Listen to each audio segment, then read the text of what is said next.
decade of conflict since the Arab Spring began all the way back in 2011. The al-Assad regime and family business of terror had lasted for more than 54 years, and this lightning, unexpected revolution driven by a coalition of opposition forces has reshaped the political landscape of the country. We will delve into the complexities of Syria's current situation, the challenges of rebuilding a nation torn apart by years of war, and the potential paths forward for its people. The disintegration of security institutions has left a vacuum that needs to be filled to prevent chaos and ethnic cleansing, or ethnic violence rather, and revenge on pro-Assad supporters. The new interim president, Ahmed al-Shara, has vowed to pursue the criminals who shed Syrian blood and committed massacres and crimes, whilst across its border sits Israel, a genocidal regime with designs to reshape the Middle East in its own image, perhaps even a threat to Syria.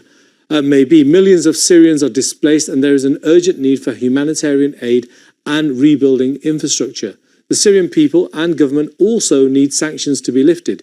Establishing a stable and inclusive government that can represent all factions and ethnic groups is crucial. The economy, long devastated by years of conflict, needs rebuilding, and it will require significant international support and investment. Regional and international powers have vested interests in Syria. That complicates the path to peace and stability, and recent statistics highlight the ongoing challenges. As of December 2024, more than 1.1 million people have been newly displaced across the country since the escalation of hostilities in late November. Over 40,000 people are staying in 240 collective centres across northeast Syria, receiving food, hygiene kits and also psychological support. Nearly 700,000 people across Aleppo, Idlib, Homs and Hama have been provided with food assistance since the escalation of hostilities. And 16.7 million people, are in dire need of humanitarian assistance, up from 15.3 million in 2023. Over 90% of the population in Syria lives below the poverty line. 12.9 million Syrians are classed as having food insecurity, and 7.2 million are internally displaced. Our panel of experts will provide insights into the political, social, humanitarian and economic hurdles that lie ahead, as well as the opportunities for peace, for stability, for a better Syria.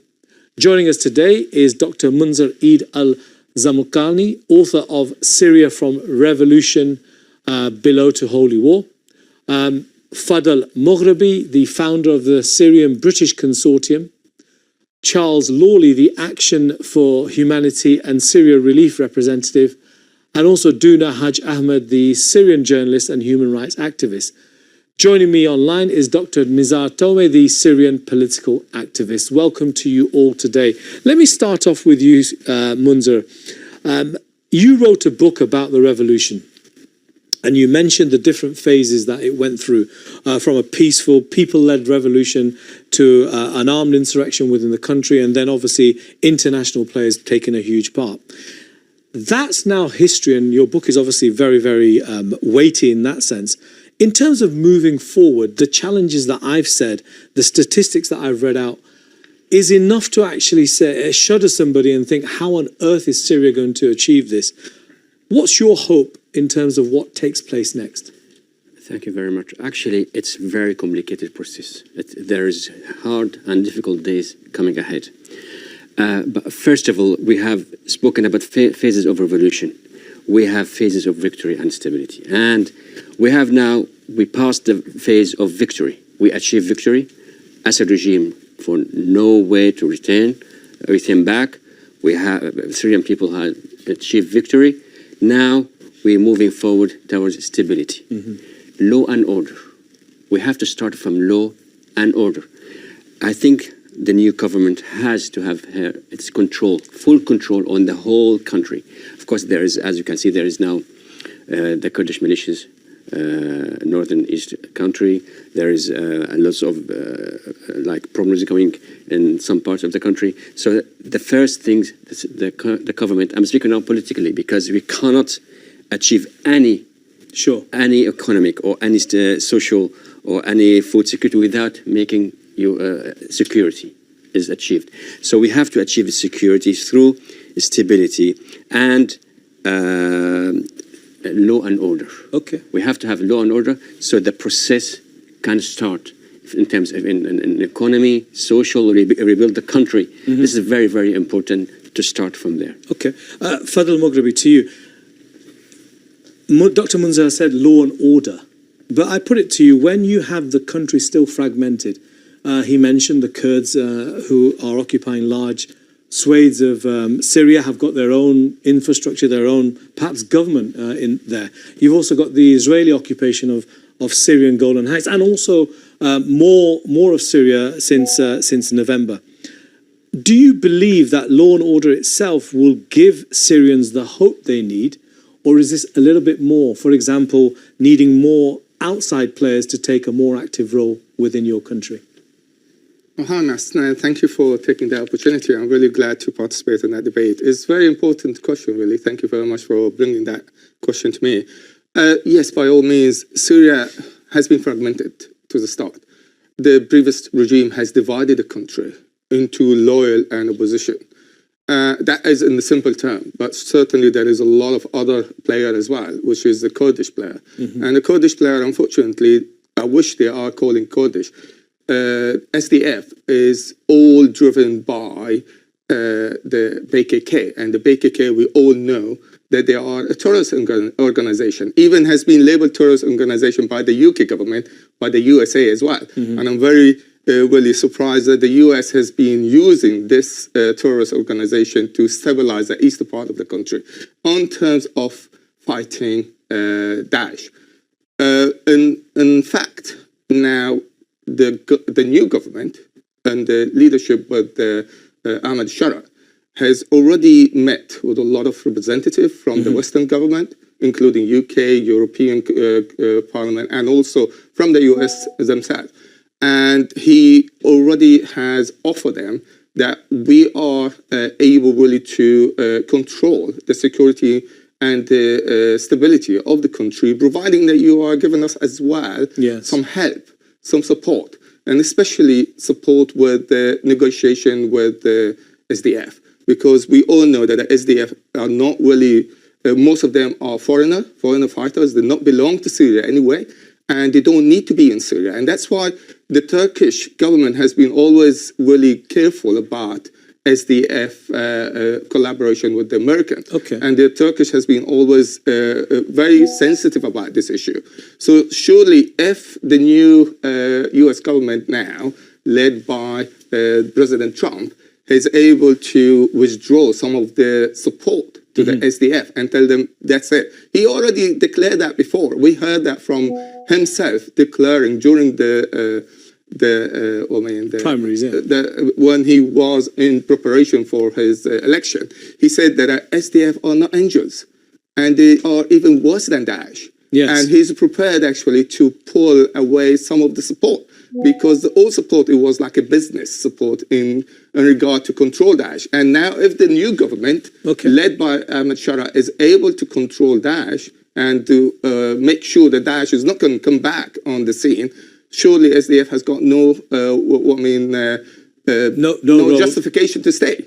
And surely this part of the country need to be coming back and being united with the rest of the country. Okay, thank you for that. So, Charles, you are representing the charity sector, lots of work that you've done in Syria ever since this whole revolution took place in 2011 and beyond. Obviously, I'm sure you'll be continuing your work. Security is obviously a big issue. Both your predecessors have mentioned that. In terms of the charity sector, how important is it that you have security in the country, or is it the fact that Syrians actually need aid more than even security, because their day-to-day living costs, especially with so many trying to return back to their homes, is going to only increase? And we had this discussion, I think, online at some point as well. Are you going to be able to meet the challenge, and is Syria going to be able to meet that challenge? So I think it's a really good question. I will say of security issue, when it comes to aid workers, there's now a relatively lot more security in that there's not a regime actively targeting aid workers like there was pre-December. I think, there's due to how the war has created levels of poverty and levels of humanitarian aid, need for humanitarian aid, there's going to be a huge need, and there needs to be a lot of external support in funding this. Over the past 13 years, Syria's humanitarian response plan, as designated by the UN, has always not been, the funding targets never been met. And now, to support in rebuilding Syria and to support for a secure and stable Syria, it's more important than ever to do that. And the easiest thing for governments, not just Western governments, but all governments to do is lift sanctions. And not just easing sanctions, lifting sanctions. A lot of governments are cutting back aid budgets. Lifting sanctions is free, so they can support and it won't cost them a penny. Yeah.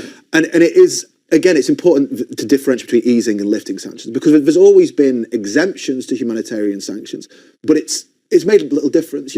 Financial services will see, oh, you're working in Syria, we're not going to touch it. There's sanctions, even though there's humanitarian exemptions. Investors are going to be put off because, oh, we don't want to talk to this government because there's sanctions in place. It would be a huge first step for the international community to support Syria in the rebuilding effort and meeting those humanitarian needs, to first lifting sanctions, and then secondly, for the first time in a long time, meeting the funding needed to support the recovery process. Okay, so we've got security, we've got sanctions, relief. Duna, you're a Syrian journalist and also a human rights activist. What do you believe is the priority for this new Syria that's emerging? Ahmed al-Sharaa has been receiving international, international leaders, for example, the leader of Qatar. He's been to Saudi Arabia. His first overseas visit was to meet Mohammed bin Salman. And then he went to Turkey and he met President Erdogan. And there's talk about him meeting President Macron of France. Is that the way to go about getting diplomacy, which I believe it's probably about the sanctions point? Is that the priority? And the idea is that, although, first of all, thank you so much for having me. The idea, although those visits are very important, but they are still just diplomatic visits. Sure. They are nothing other than diplomatic visits. We haven't seen anything changed on the ground. We haven't seen any sanctions being like the sanctions are still in place. Nobody is talking about the sanctions. I say the priority for now is the security of people. The everyday needs for people, electricity, the economical reforms, so all those kinds of like everyday needs for people. This is the priority for now. Of course, the transitional justice is very important, but I don't see this is happening now. It requires it's undoubtedly important, and of course, it will prevent Syria from going into the cycle of civil war and for the future and a cycle of violence. But at the same time, it's not the priority now because it requires lots of logistical details and needs and legal needs that's not here for now. So the priority now is the needs of people. The priority also, actually, we've seen the president now, the interim president. I see this is the perfect solution for now, but it's also very important that it's not the permanent solution. Like sure. we need elections. Maybe the presidential elections it's not easy to have for now, but the parliamentary elections, the constitutional reforms are very important. All those details are very important to bring Syria to the right. I'd say, road. Also, all that I'm talking about, it requires a time frame, a clear time frame from the interim government. Okay, well, that's very interesting because I was wondering when we'd get onto that point of democracy and that's what the revolution was about. Dr. Nizar, wasn't the revolution that started in 2011 about human rights, but more importantly about democracy, having a say, asking the leaders to give a bit of ease, asking Bashar al-Assad to allow more participation from the people. We've not heard too much of that apart from vague references to perhaps an election somewhere in the future or setting up a committee. We do know that's going to happen about the constitution. How important for you is that in terms of having a central role in ensuring that this revolution does not go awry like others have done, for example, in Egypt? Thank you very much, Mas, for having me once again. Regarding your question, I think that we have a lot of challenges ahead of us.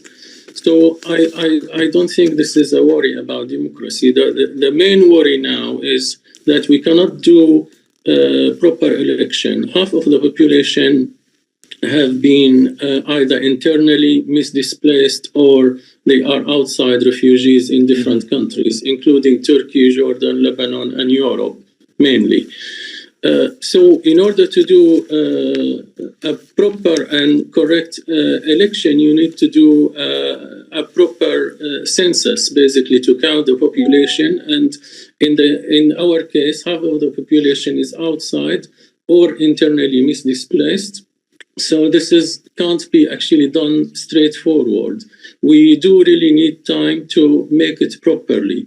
I think it's very much logic that Ahmed Shara and his administration will need probably between 3 to 4 years to make a proper election in order to make the correct one.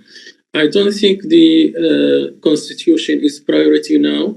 The constitution has never been our problem.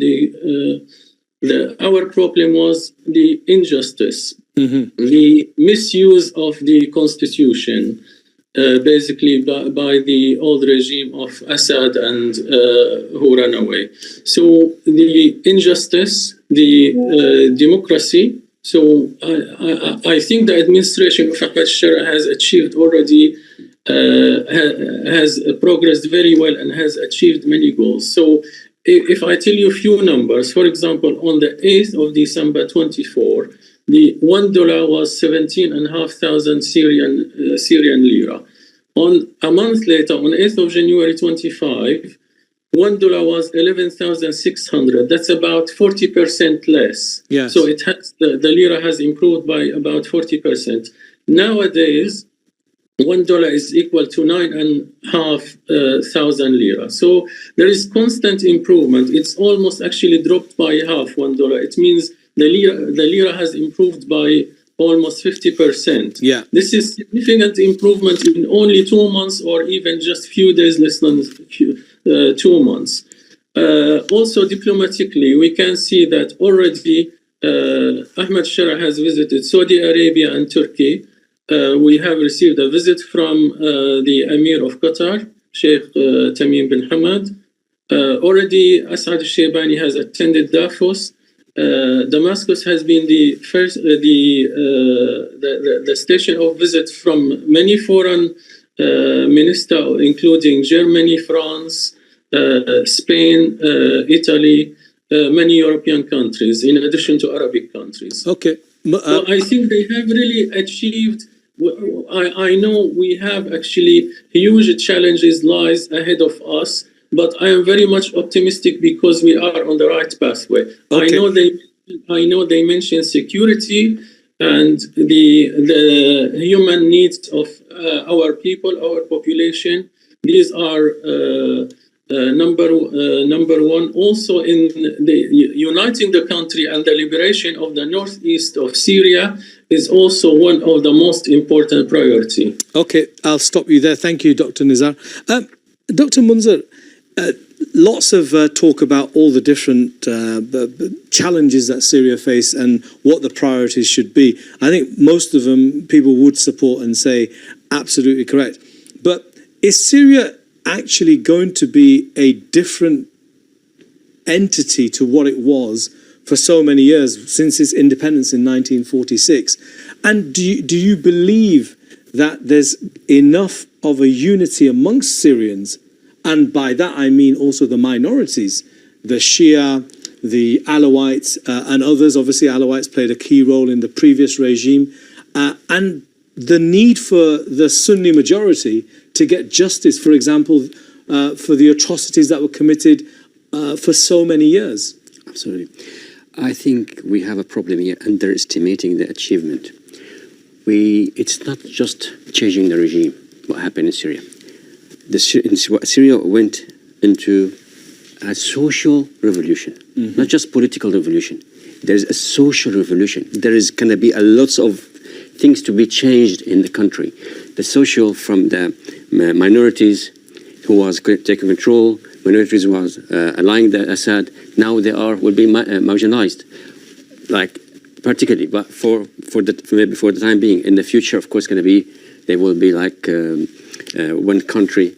People like can impose. I mean, sorry to interject, but are you almost saying that the next phase of Syria has to be a secular regime based on a Western model, or are you trying to create a new model which is, has the best of all?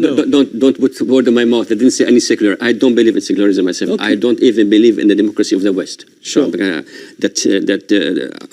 I never been a promoter of Western democracy because I've been here in the West more than 30 years, and I know what the problem of democracy, and I don't want this democracy to be applied in our countries. So no, I'm not saying that. I'm saying we are going into a social revolution. Yes. Everything will be changed. So the social pace, the contract between people, they will change. Okay. So as you said, the Alawites was, of course, Bashar al-Assad was relying on the Alawites to influence his power, and then a lot of massacres happen. A lot of criminals has to be brought to justice. This will affect all these minorities. Am I right or not?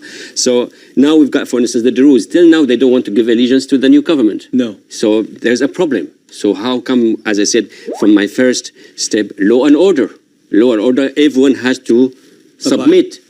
Yes, to the government in Damascus. Okay. Now, go on. No, sorry, because we're coming to the end of the first segment. I just want to get Fadl in. Fadl, you mentioned Turkey, and Turkey had for many, many centuries the millet system, because Turkey was actually ruled Syria for many centuries itself. And the millet system used to provide rights and needs for different localities, different populations in different areas of the empire. I've read, and people are saying increasingly, that perhaps that's the model that Syria needs to be based on, or something like that. What do you think? I mean, is that something you've got a view on?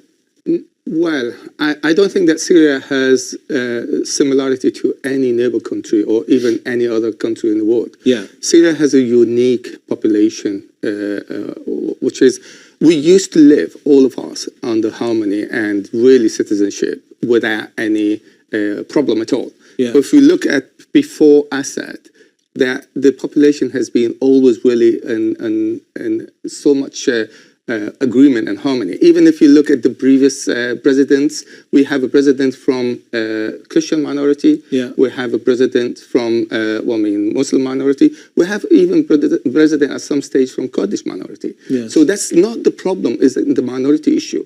I think we used to live all together into a very good harmony and agreement. But then I think all the problem arises when the Assad regime take control and he start to playing into secular system, and he start to pulling people apart, and that's what divided the country. So now what is Ahmad Shara is doing is try actually to reunite the country, and this is what we need to do. We are all Syrian under the umbrella of the Syrian government. Okay, so that's what we need to achieve. Forget about any ethnic minority because we all equal under the law. On that point, Fadl, I'll ask you to just pause there. We'll be back straight after this break. Don't go anywhere. We're going to continue this discussion.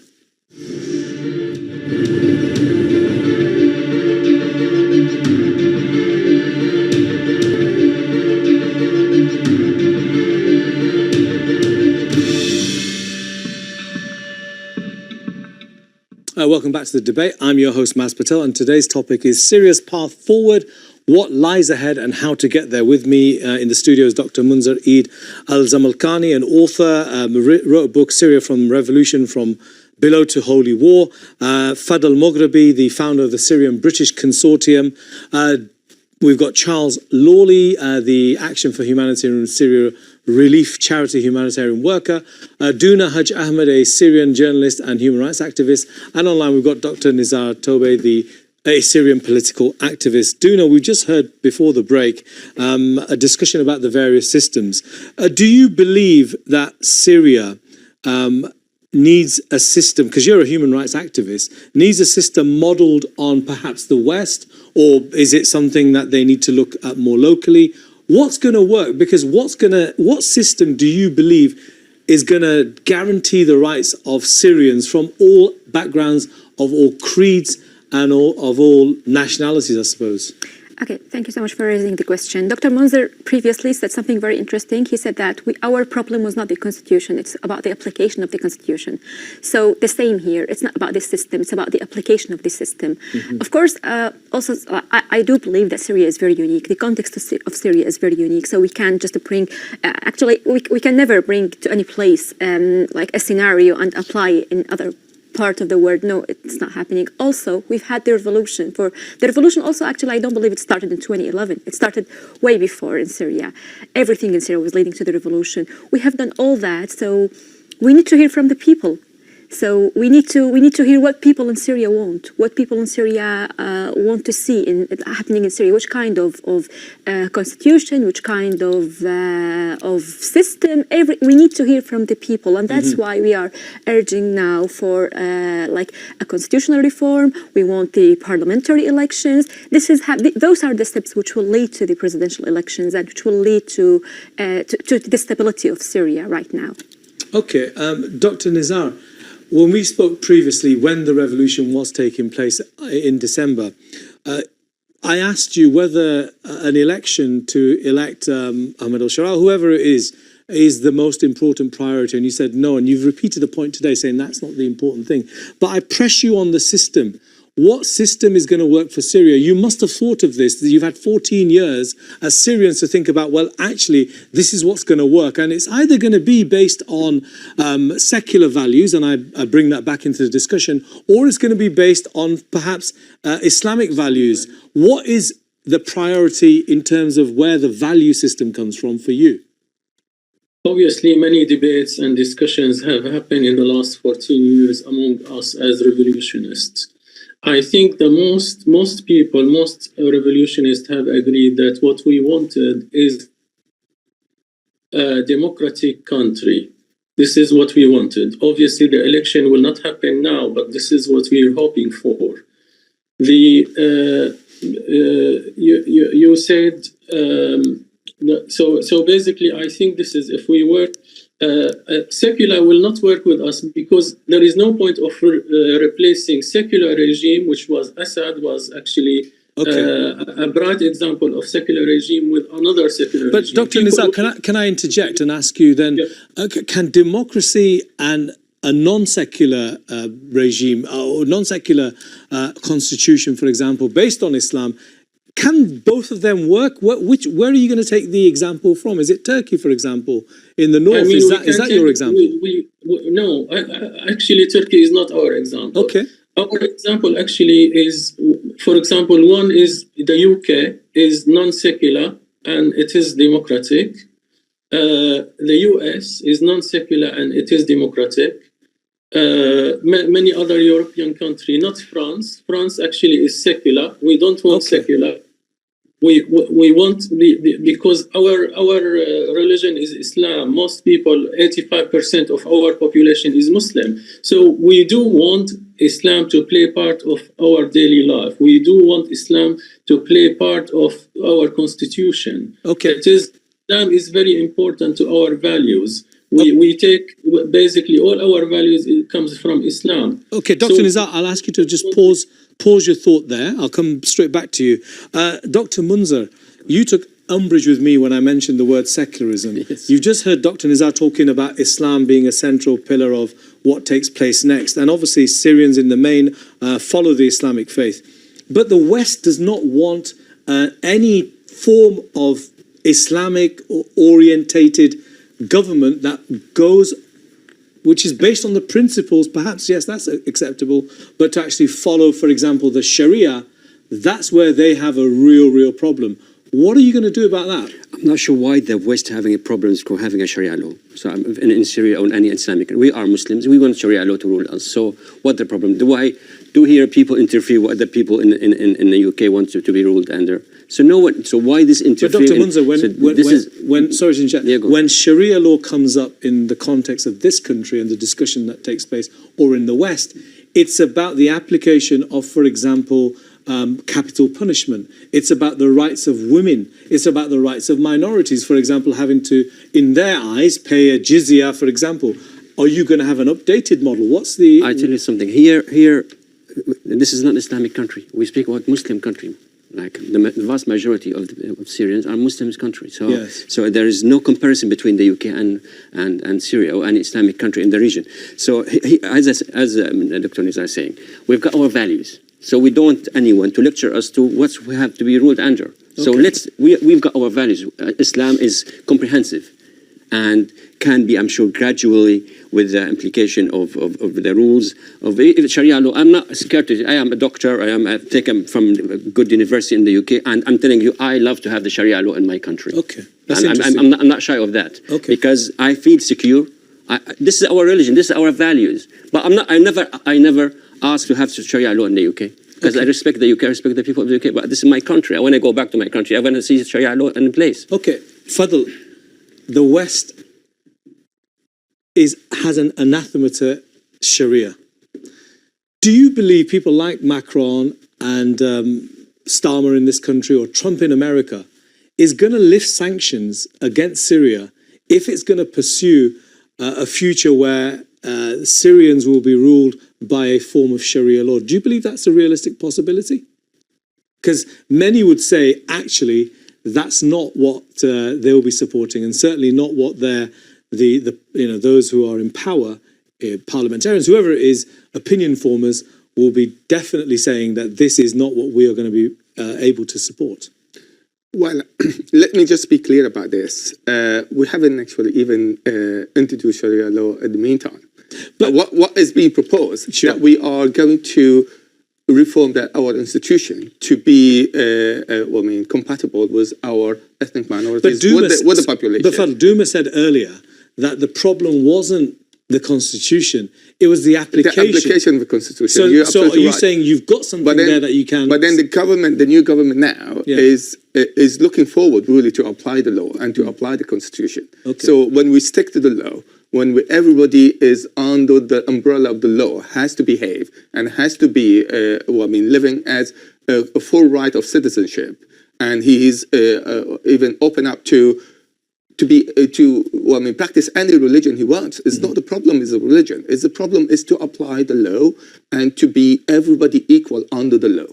Citizenship is what we're looking for, not really to apply the Sharia law as something you brought in before, as it could be really not really meeting their approval from Western country. But this is not even the Syrian looking for. What they're looking is to apply the law, is to be equal citizenship, human right, preserve, and get everybody under the law equal right. And that's what we are looking for the future country. Okay, Charles, you've had your hand up. What's your view on all this? Because you've got a special perspective. Yeah, so I want to take a counterpoint that the West doesn't want Syria to have Sharia law. I think that's a point, but I think also, we're living in an age, and it's very different to what it was 14 years ago, and that actually what the West is becoming so insular and so myopic that I don't think they could care less what the system is, as long as they're not getting refugees, as long as as Trump says, not our problem anymore. I think that you can have any system you want. Fair point, yeah. And I also think, prior to December, vast swathes of Europe were getting ready to normalise ties with an Assad regime, which the world knew were committing mass-scale, systematic torture, murder, human rights abuses. So I think that the West probably just... they might not be overly happy about it, but as long as it's not their problem anymore, I don't think they care that much. Duna, let's move the debate on. A lot of regional leaders have come to, are meeting Ahmed al-Shara. If Syria becomes a success, do you think it will be a threat to the other governments around and the models that they follow? For example, the Gulf monarchies or Saudi Arabia, or perhaps Jordan and others. Has Syria got the ability to be a destabilizing influence because it's going to be successful in for example, with what Syrians achieve in the next 5 to 10 years? We want to be a success, and we will be a success, and we are not looking to be a threat to anybody. Okay. Actually, we are not looking for wars. We are not looking for any conflicts with anybody. We are trying to rebuild our country. We are trying to rebuild our system, our economic and everything. So we are not looking. And actually, yes, Syria has lots of potentials. You've seen that we've been migrants and refugees all around the world for 14 years, and you see what Syrians did all around the world. Actually, all of us So yes, all Syrians, they have potentials inside Syria and outside Syria. I've been hearing stories from my friends who've been to Syria after the liberation, and they're telling me what they see in Syria. And I'm very proud as Syrians. So yeah, we got the potentials. Of course, we can be a threat, but we don't want to be a threat. We just want to rebuild our country and to focus on our country. Okay. Who wants to see us as a threat? And that's why they want to actually prepare for like the unsuccessful of this government, or this is their mentality. This is what they want to do. This is what they want to see. This is what they are preparing for other countries. But I don't think this is our intentions. Can I just add a very important point, please, regarding the previous discussion? We've been discussing about secular or Sharia law or whatever.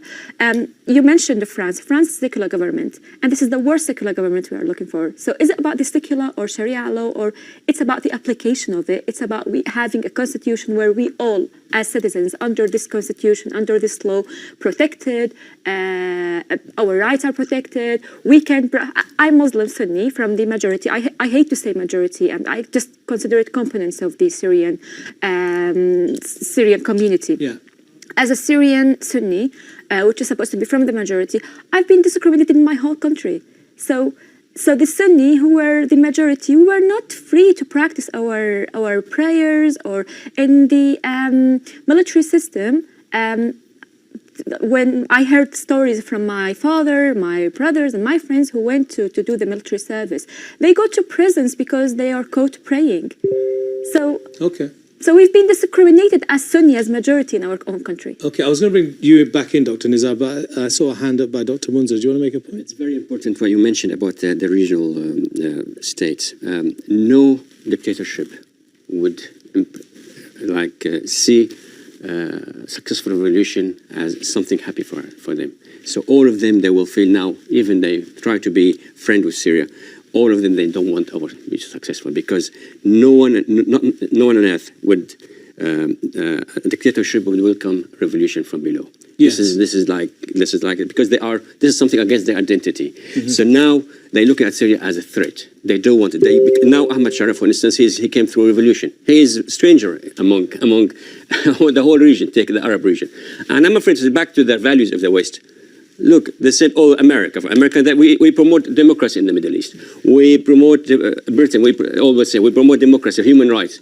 Why are the human rights when our women were in prison, and they know that?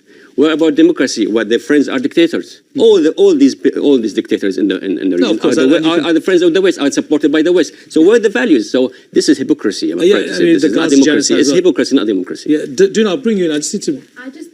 I'll just conclude in one sentence. Please. The threat is that we are giving hope to their people. Yes. So we are a revolution, and we are a success. So we are giving hope to their people. So this is the threat. They don't want us to be a successful example, because in this example we are giving hope to their people that we can succeed. Okay, Dr. Nizar, my question to you was going to be, and it still is, that just to develop this idea about Syria being a threat to the rest of the region if it becomes successful. We had Libya, where there was a revolution. Lots of Libyans I spoke to at the time were as hopeful as all the Syrians that I'm talking to now. Egypt, I mean, what a huge country, the cradle of Arab civilization, as many would call it, certainly in terms of culture. But again, that revolution failed. What makes you certain that Syria is not going to be making those same mistakes that were made by the Libyans, by the Egyptians, and also latterly, where it all started, the Tunisians? What makes us certain? We have actually many reasons to be confident that these things happen in Egypt and Libya and etc. will not happen with us. Number one, we have actually a huge, very strong country behind us, and this, which is Turkey, is the second force in the NATO. So they want this successful. They don't want it to fail. So any threat to our revolution, it will be protected by Turkey. Number two, we have actually our people in the street every Friday. You see them. Everyone tells them the revolution is over. They say, no, we want to celebrate. Actually, they don't want to celebrate. What they want is to show people, to show any foreign forces like Iran, like Shia in general, Hezbollah, that we are here. We will protect the revolution with our bodies. Number three, we have a strong army now. It's about 100,000, and if needed be, can be 200,000, 300,000 within a very short period. So basically, all these reasons will assure us that our revolution will not be the same, will not fail the same as Egypt, as Libya, or as others. So basically, also, I repeat what colleagues said, that we don't want to pose threats to any other countries. However, if these countries are corrupted like Egypt, of course they will feel they will feel threats, because if you're corrupted, you will not like to see next to you at next door somebody who is working right, who is democratic, who is not corrupted, who is building their country. Okay. Because the comparison will not be at your best, for your best. Okay. Just one final thing. Please, quickly. You mentioned very quickly. You mentioned the capital punishment.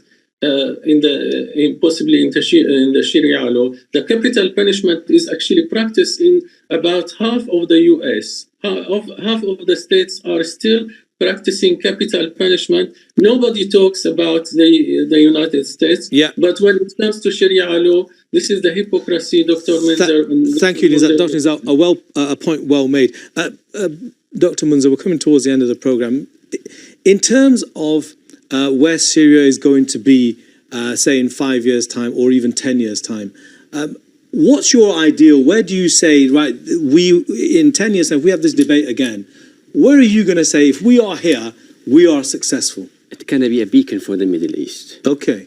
No doubt about it. The whole Middle East will change because the changes happen in Syria. Not just the Middle East. I'm sure about what I'm saying. If things went well, if the Western influence undermined, let me be clear. We need to lift the sanction, not more than that. We don't need aid. We don't need anything. Maybe for the time being, yes, but in the future, we can build our country. Okay. We've got a lot of resources. Just lift the sanctions, and I'm sure Syria will be a beacon for the whole region. Thank you. Same question to you, Fadl.